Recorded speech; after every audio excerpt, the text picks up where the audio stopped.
Sveiki žvejų žinių žiūrovai. Pagaliau prasidėjo ilgai lauktas pavasaris, o kartu su juo prasideda upėtakių žūklė. Tad šiandien keliausime į nuošalės girių tankmes, kur srūva upėtakių pamėgti upeliai ir nedidelės upės ir bandysime suvilioti šias vienas gražiausių ir stipriausių mūsų krašto žuvų. Nepamirškite, kad upėtakiai mūsų krašte gaudomi tik dirbtiniais masalais – sukrėmis, vobleriais, blizgėmis ar muselėmis ir nepažeiskite šio meškeriojimo taisyklių punkto. Na o mes, jei pavyks, parodysime, kokius masalus upėtakiai atakuoja.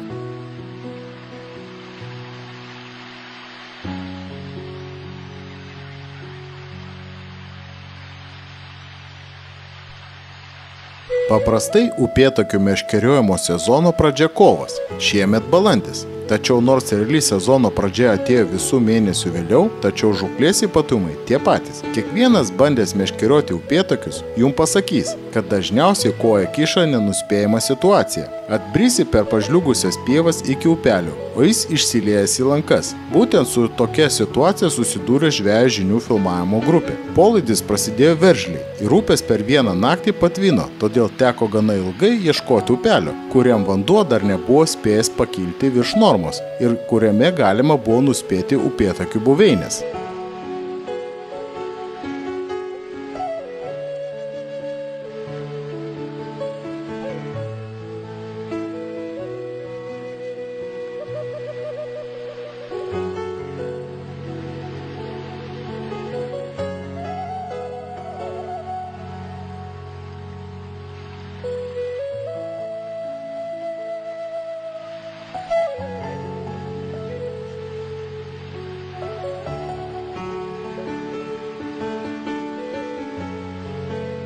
Ne vien potvynis gali tapti kliūtimi, bet ir drumstas vanduo, kuriame žuvis nemato masalų. Būna dar vienas nepalankus laikotarpis, trūkstantis kartais savaitę, kartais dvi. Situacija priklauso nuo to, kokio storio būta sniego dangos. Jei pusnis metrinis, miškuose telkšantis rąstai ir aukštapelkiai sugeria daug tirpsmo vandens, kuris paskui dar iki gegužės vidurio plūsta į mažas ir vidutinės upes. Tas vanduo turi specifinį rūdžių atspalvį, kuriuo jį nudažo pelkėse esančios geležingos nuosėdos. Šį vaizdą taip pat mūsų filmavimo grupė išvydo daugelį aplankytų upelių.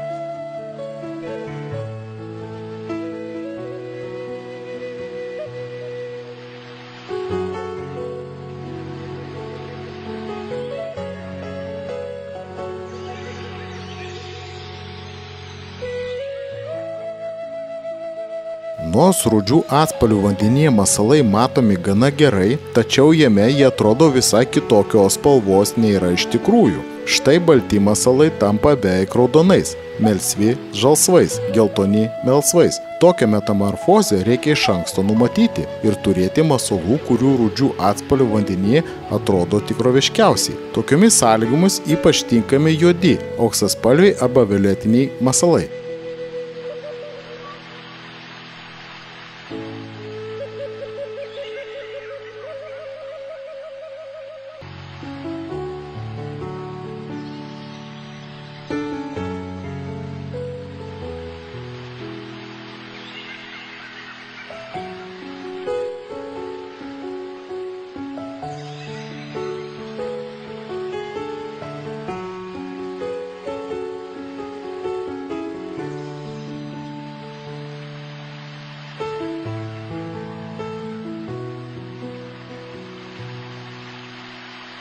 Upėtakiai sezono pradžioje alkani ir dėl sotaus kąsnio pasiryžę palikti saugią slėptuvę po medžių šakomis. Tačiau jei masalas netinkamas, suvilioti juos nepavyks. Be to, polaidžio vanduo suneša į upelius šimtus kilogramų sliekų, vabzdžių lervų, vikšrų išplautų iš dirvožemių. ir upėtakiai per kelias dienas atsigrėbė už ilgą žiemos pasninką, o atsiganę tampa įnoringi ir išrankus. Jau balandžio viduryje upėtakiai nenoriai ima vaikytis masalus ir stveria tik tuos, kurie atsiduria netoli slėptuvės. Tokią taktiką jiems kužda instinktas, todėl spiningininkams turi jam pasiūlyti tikrai kažką patrauklaus. Pavyzdžiui, miniatiūrinį 3,3 cm grimzlių Jozuri Elminau, kurį atakuos ne tik alkani, bet jau ir papusryčiavę upėtakiai. Masalas numeris 2 – rainės. Dažnai tokiu metu pasipainiojančios upėtakio akiratėje. Jas puikiai imituoja Dorado Classic Wobbleriai, kuriuos sunku atskirti nuo tikrų rainių.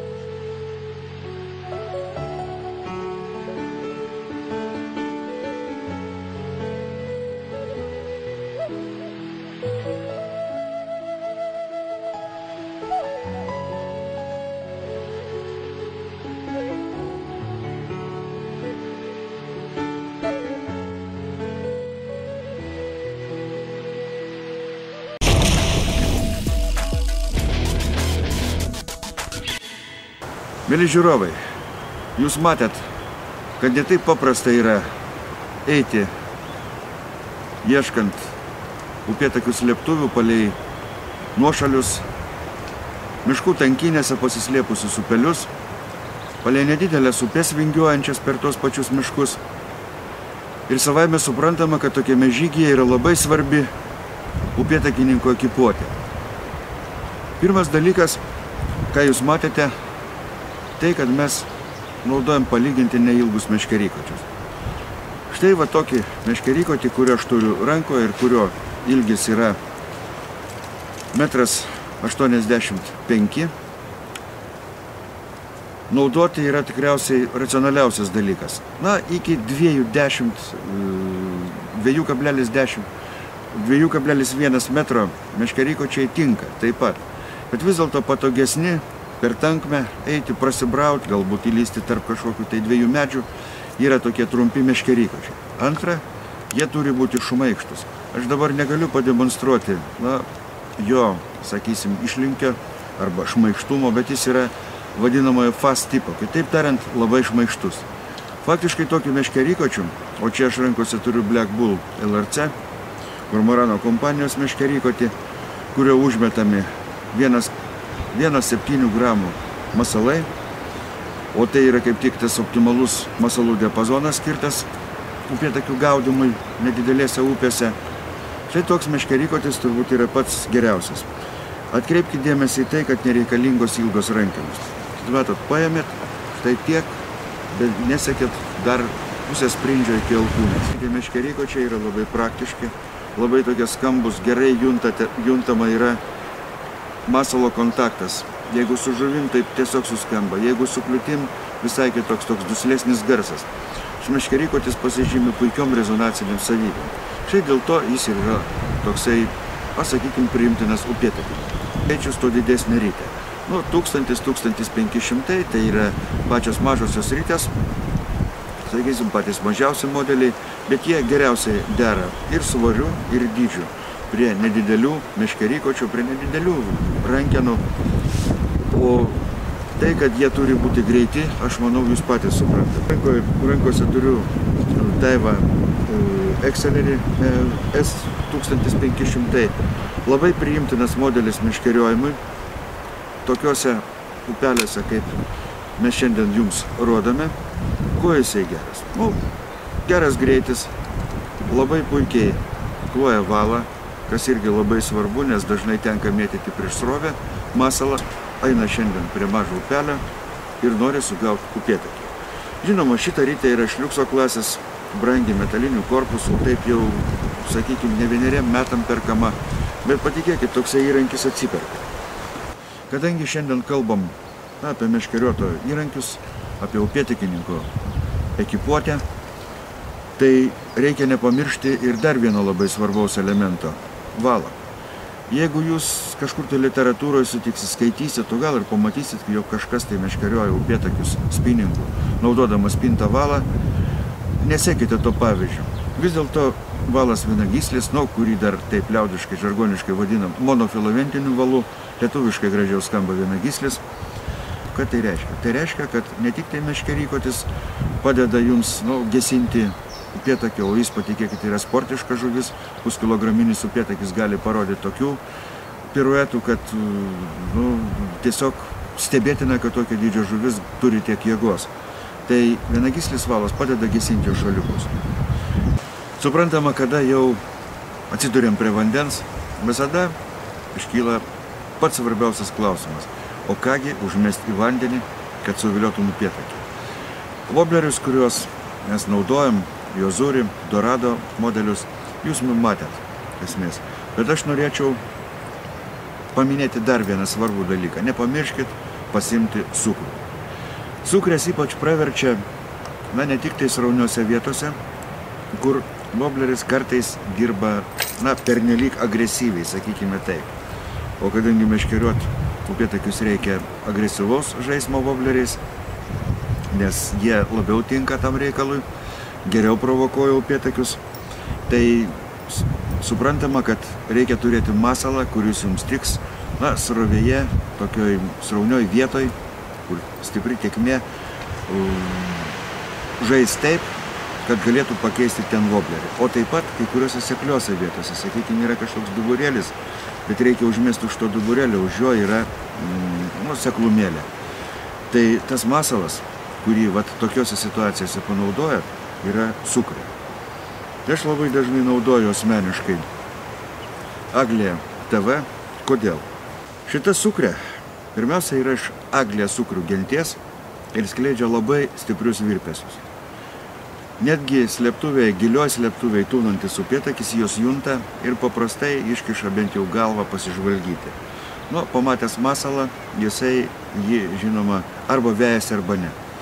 Kad geriau suviliotų upėtakį cukrę, aš manau, kad šiandien jau praktiškai nebetinka upėtakius, kadangi po mūsų upėtakiai jau tikrai yra profesoriai, matę visokiausių masalų gaudyti cukrėmis, kurios yra nespalvintos.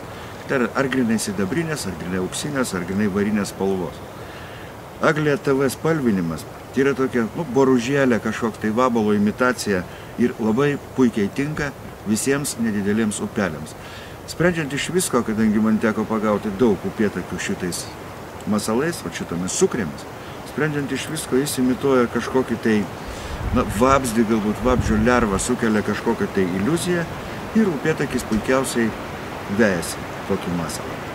Tai Aglija TV turbūt yra pagrindinė cukrė šiandien mūsų upėtakininko arsenale. Tačiau, jeigu jūs norite užtikrintai pakirsti upėtakį, dėrėtų šitos cukrės trišakį pasikeisti. O pakeisti jį labai lengva.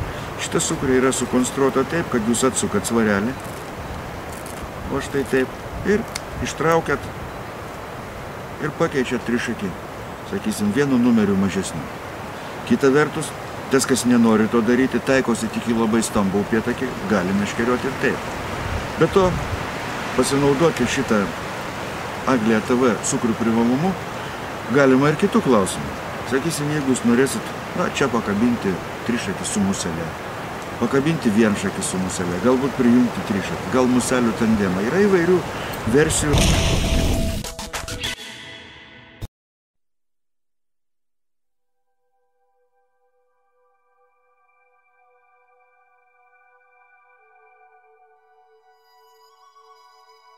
Kodėl tinkamiausias upėtakių masalas sezono pradžioje – wobleris? Atsakymas labai aiškus, nors kažkam gali pasirodyti netikėtas. Net ir labai alkanas būdamas ankstyvo pavasarį skaidriame vandenyje upėtakis nerodo entuziazmo vaikytis eiklų grobį ir laukia, kol pasirodys kas nors lėtaeigio, lengviau sumedžiojama. Todėl ne tik agresyviai mirguliuojančią cukrę, bet ir pernelyg energingai dideliu greičiu skutantį woblerį upėtakis gali praleisti pro šalį. Kitas dalykas – imituojantis įnirtingai besikasantį prieš srovę upėtakio jauniklio wobleriukas – Dorado Classic, judantis labai lėtai, tarpais stabtelint. Tokios pauzės metu upėtakiui geriausias momentas atakai. Todėl sezono pradžioje atidžiausio meškeriojimo metas, kai reikia atsižvelgti kiekvieną smulkmeną, numatyti matyti kiekvieną detalę. Skaidriame vandenyje rainis ar kūjagalvio imitacija žinoma optimalus variantas. Tačiau jei tėkmė drumstoka ar be pradedanti drumstis, parankesnis kitoks masalas – lašišinių žuvų jauniklio imitacijos.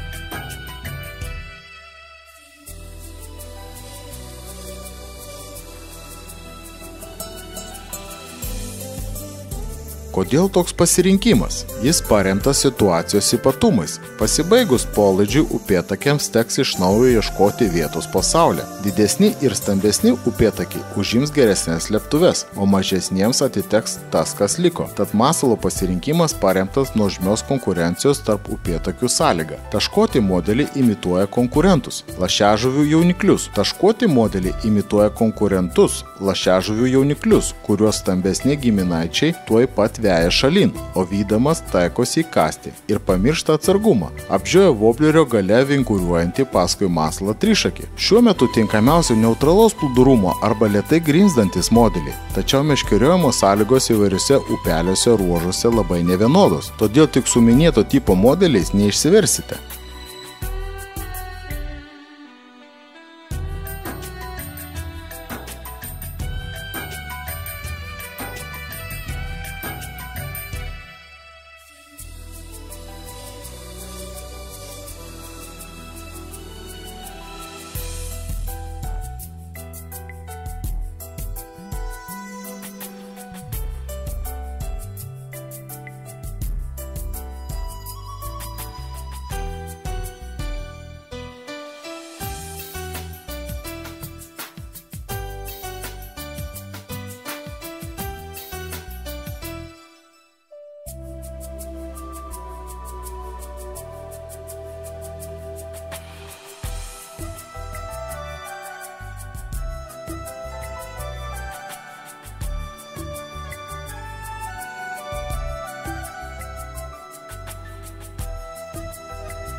Palyginti sėkliuose upelių ir nedėlių upių vietose visiškai pakanka plūduriuojančių modelių, paneriančių į pusmetrinę gelmę. Upėtakiai juos lengvai pastebi, o masalo šansai pabučiuoti kerplėšą mažesni. Tačiau vienodos gelmės ruožus sukarpo į punktrinę liniją duburiai, kurie dažniausiai būna ties upelių vingiais ir gana retai pačioje vagoje.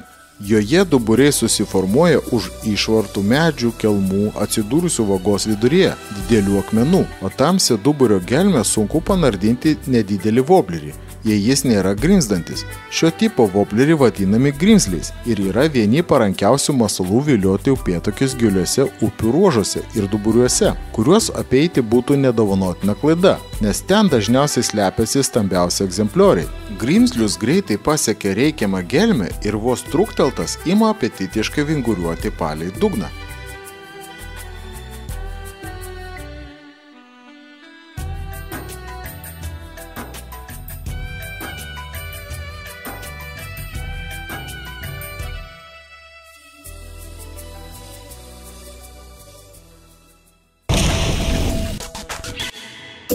Užsukite į Romados parduotuvę Kaune, Taikos prospekte 34A. Didelis rūbų, meškerių, voblerių, blizgių ir kitų žūklės reikmenų pasirinkimas. Romadoje visada vyksta akcijos ir taikomos įspūdingos nuolaidos. Nepravažiuok, čia patogu sustoti. Romada Kaune, Taikos 34A. Taikos 34A. Taikos 34A. Na ir paskutinis dalykas, kurį jūs matot ir su kuriuo praleidau praktiškai visą meškeriojimą, kurį jūs matot, kiek vaikščiau palei upelį, tai poliarizuoti akiniai. Aš jau keletą metų naudoju štai šitą Browning akinių modelį, Browning kompanijos. Jis man paprasčiausiai yra geras to, kad nespaudžia smilkinių, o tai daro ne visi akiniai. Yra pakankamai elastingas ir nelūžta, nereikia specialių montažų. Ir dar vienas labai svarbus dalykas, matot, šoniniai langeliai. Iš šono krentantys saulės spinduliai taip pat yra filtruojami ir, kitaip tariant, jums praktiškai nereikia prisimerkti. Poliarizuotų akinių reikia ne tik tai todėl, kad jūs pamatytumėt upėtakį, artėjantį prie masalo, ne tik tai jo gražų kibimą, bet ir tam, kad jūs matytumėt upelio dugno reljefą, o matot metro gilyje praktiškai kiekvieną akmenėlį, kai vanduo susidrumsta, žinoma, tas galimybės sumažėja, bet vis tiek yra matomumas.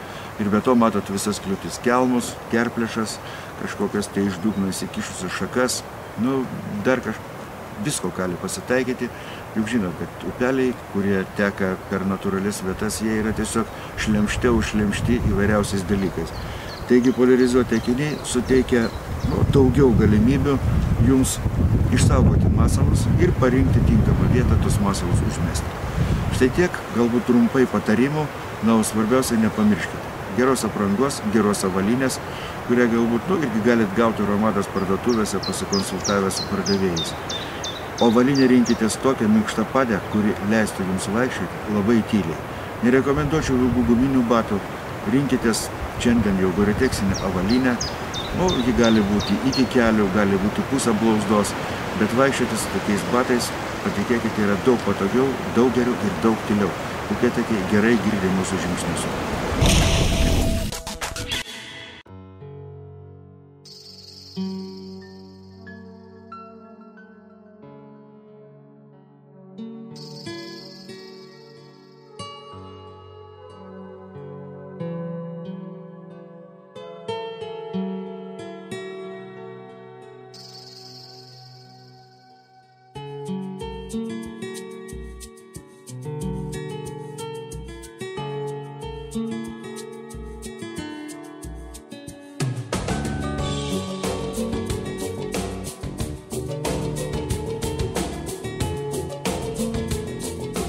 Toks modelis parankus, jei krantas neaukštas, tačiau neretai spinigininkui masalą tenka užmesti ir plukdyti nuo gana aukšto skardžio. Jei tokioje vietoje pabandysite nusileisti prie vandens, be jokios abejonės išbaidysite čia gyvenančius upėtakius. Tokioje situacijoje reikalingas ilgaliežuvis wobleris, toks kaip Dorado Stick, per kelias sekundės panerintis į metrinę gelmę. Tai veiksmingas masalas meškeriuojant nuo aukšto kranto, nes nereikia leistis prie vandens. Nuo aukšto kranto plukdant masalus reikia būti labai atidžiam, nes woblerį sunkiau valdyti ir apeiti pasitaikančius kliuvinius. Antra, kibimas būna labai energingas, o masalas gana toli nuo meškeriotojo, todėl reikia būti pasirengus į kibimą atsakyti staigių pakirtimų. Tačiau ši situacija turi ir privalumą. Upėtakių žūklėje galioja nerašyta taisyklė. Kuo toliau spinigininkas būna nuo masalo, tuo didesnė kibimo tikimybė, nes šansai pakliūti į akylo upėtakio akiratį mažiausiai.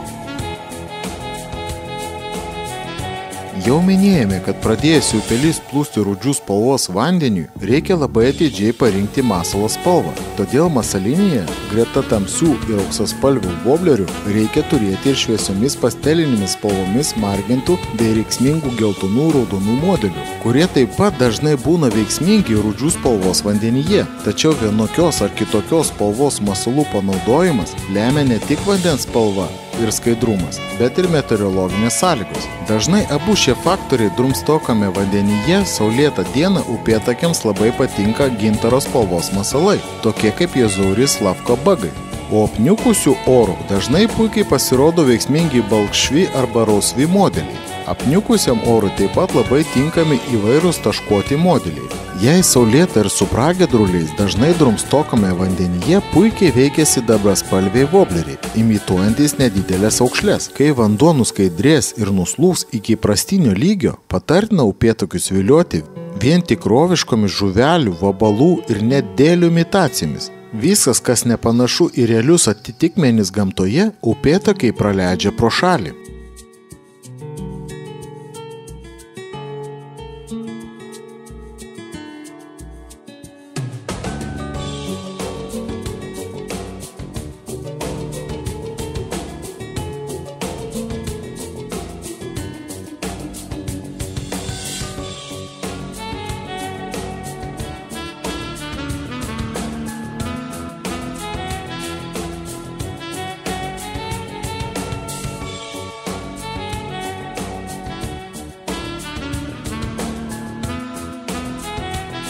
Upėtakiai bei kitos nedidelėse upėse gyvenančios žuvys ne tik akylos, bet ir puikiai junta įvairius dirvos virpesius. Tad krantų einančio meškerioto žingsnių aidą upėtakiai sugauna iš tolo, ypač jei tas eina nesisaugodamas. Lipdamas ant sausuolių, kurie po kojomis traška lyg petardos, olandų žūklės ekspertas Bertus Rosenmeiris teigia, kad dėl keliamo ant kranto triukšmo prarandama daugiau kaip pusė tikėtinų kibimų. Jis patarė ne tik būti atidiems, bet ir dėvėti minkštapadę avalynę. Ypač tinkami muselininkų naudojami britbačiai su veltiniais padais, nusakstytais metaliniais dygliukais. Meškeriotojas avintis tokiais batais nepaslys, o žengti galės tyliai kaip katė. Tad jam pavyks be triukšmo prisėlinti daug arčiau upėtakių slėptuvių nei kitiems meškeriotojams.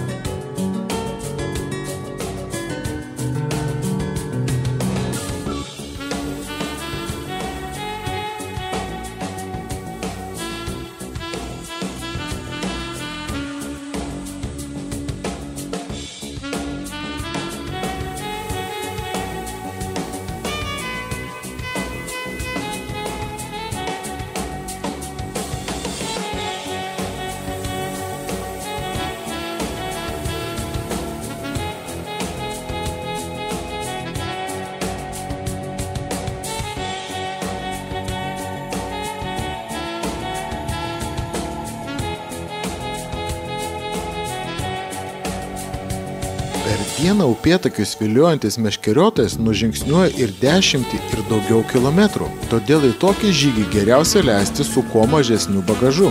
Antra, svarbu, kad kiekvienas reikmuo būtų lengvai randamas, o masalai žingsniuojant neskampčiotų masalinėse, kad nereikėtų nieko neštis rankose. Daug kas masalines ir atsarginius reikmenis laiko krepšiuose su daug įvairių skyrelių, tačiau upėtakių žūklėje paranki ir speciali liemenė su daug kišenių, kuriuose laikomas masalinės su vobleriais, žvejo replėmis, lenktinis peilis, dėžutės su segtukais, plonas lietpaltis, drobinis maišelis laimikiui. Labai svarbu, kad liemenė būtų erdvi ir nevaržytų judesių. Naujos kartos liemenės yra specialios hermetiškos kišenės dokumentams, mobiliems telefonams ir fotoaparatams, kurie tapo būtina meškeriotojo ekipuotės dalimi.